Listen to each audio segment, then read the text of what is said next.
Mwiriwe nshuti bakunzi ba Kantona TV show, bisanzwe ni Selector Panta Boy from Wakanda Family Bad Man Shata kwinjira from Kigali Rwanda.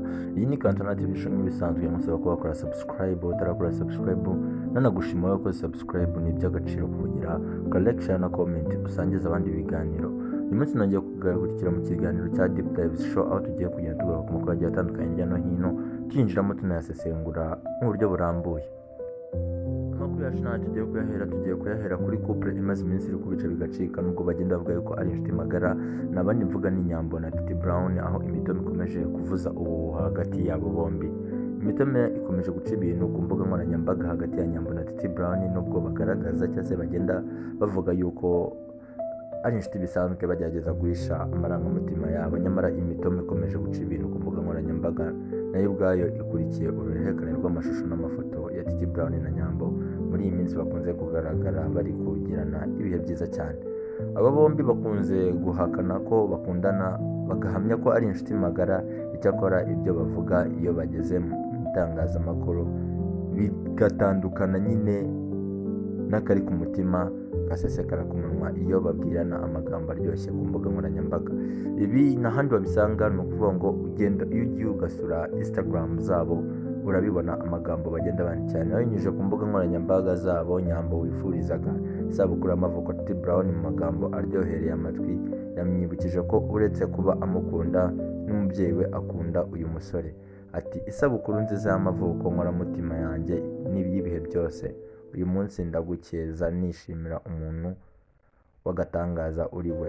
Ubupfura bwawe ni byinshi cyane yagiye amubwira, ubupfura bwawe, ubugwaneza bwawe n'ukuntu unshyigikira utizigama bisobanura isi kuri njye. Nyamara mu by'ukuri ushyize mu nyirabwenge yawe ukumva aya magambo n'amagambo yuje urukundo, nubwo bo babihakana. Buri uko umwaka uhise ubucuti bwacu buzana urumuri rw'igitangaza mu buzima bwanjye, kandi ndagushimira ubutitsa kuba uhari ku bwanjye. Ayo ni amagambo Nyambo yandikiye yifuriza isabukuru Titi Brown.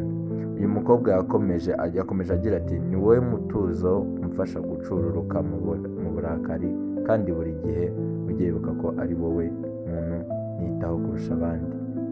Arongera agira ati, ni ukuri kandi uri akazuba kamurika iyo nasuherewe, kandi nizeye ko tuzahora turi inshuti zakadasohoka nk'uko bimeze ubu ngubu.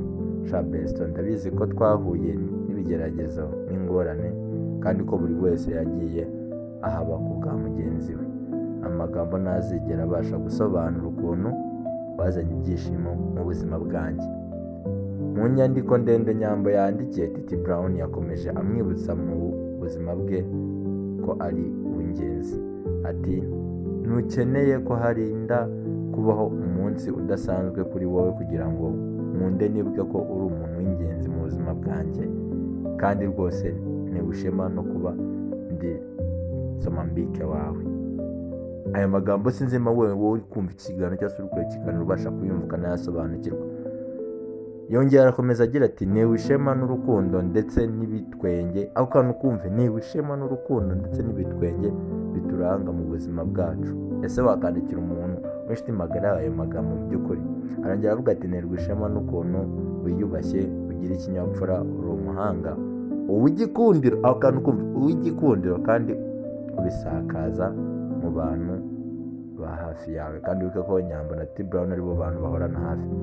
Mu gusoza rero ubutumwa yageneye Titi Brown, Nyambo yagize ati, umurikira ubuzima bwanjye kandi uri umugisha kuri njye n'udutima twinshi cyane.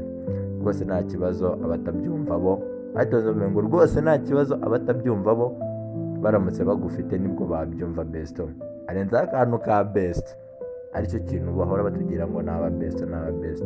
Ukwiriye gukundwa buri munsi, ndagukunda, isabukuru nziza Besto nkunda, kandi na mama wanjye arakwifuriza isabukuru nziza y'amavuko. Ayo ni amagambo Nyambo yandikiye Titi Brown. Arongera asoza avuga ati, ngo uyu munsi ukubere agahebuzo nk'uko nawe uri uw'agahebuzo. N'amafoto meza cyane y'urukundo kabisa, ubona yuko aba bantu bishimiranye.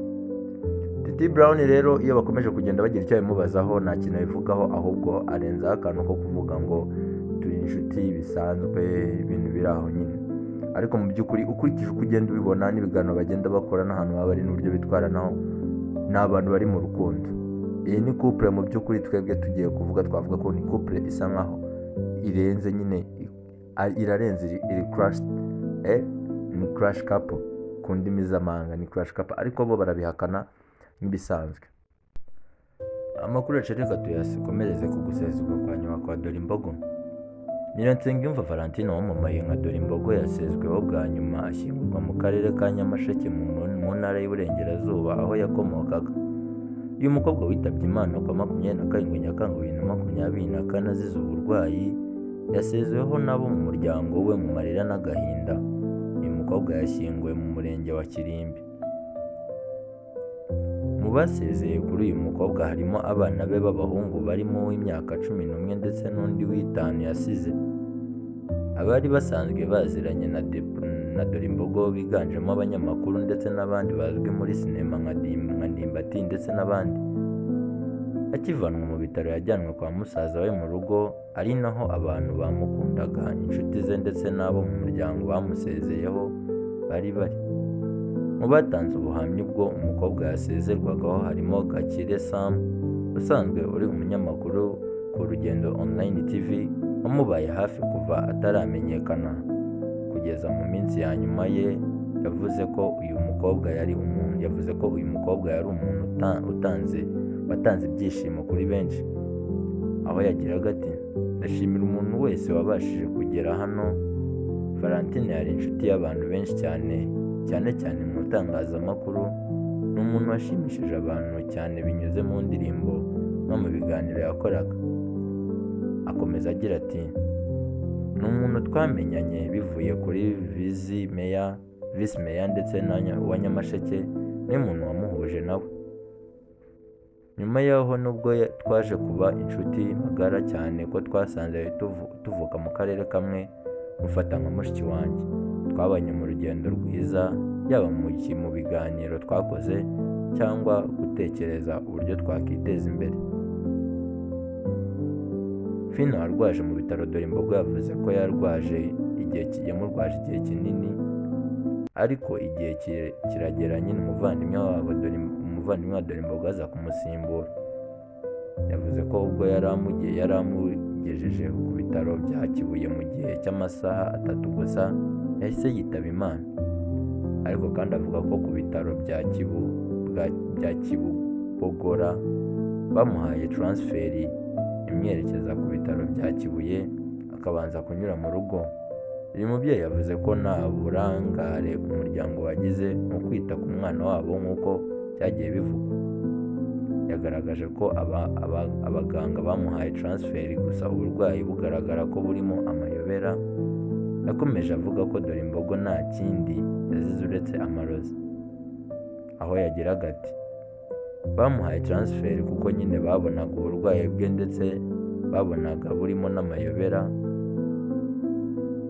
Ikibazo cyari igifu, baramusuzumaga bakabura izindi ndwara, bakabona arembye, bigaragaza ko nabo batari bazi icyo arwaye. Ni amarozi amuhitanye, ntabwo ari igifu, ni abanzi bamwivuganye. Dorimbogo yamamaye kuva mu mwaka wa 2022 biturutse ku mashusho ye yagiye hanze ari kuririmba mu buryo bwasekeje benshi, aho yakundaga kugira ngo Dorimbogo, Dorimara, Dorimvubu. Ikiganiro Deep Dives Show, kora subscribe, like, share na comment. Njye wakibagezagaho nk'ibisanzwe ni Selector Panther Boy.